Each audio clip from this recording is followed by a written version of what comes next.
Maayong adlaw sa inyong tanan mga higala.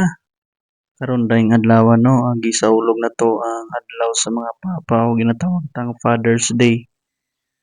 So karong Father's Day diri sa amo ano ni uli man ko, kay wala man ko duty karon. So ang among ganap diri karon sa balay kauban akong pamilya, magsugba mi, mag-celebrate mi sa Father's Day. So kay nakapalit man ko og karne gamay, so akong gisugba.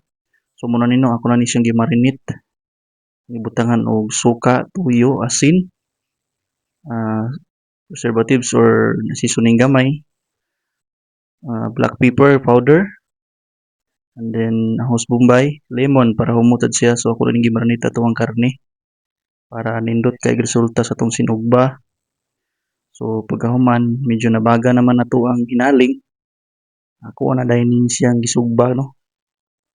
Gisugba na nako para sa makapaniud to nami.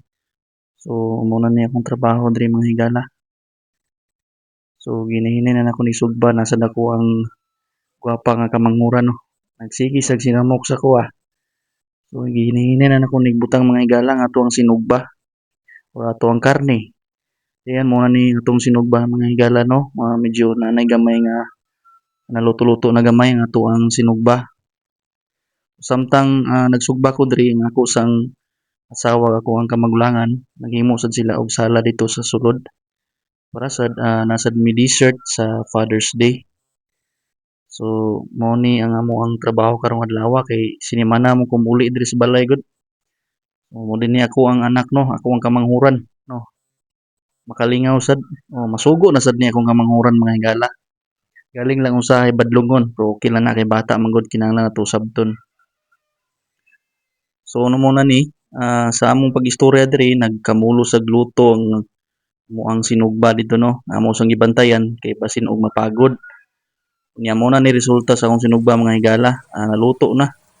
Kaya ako na ni siyang sliceon dito sa kusina para ako na ni dining sliceon tong mga lamas. So muna ni mga higala no. Perfect kay pagkasugba humot kayo kay gimarinate man. So muna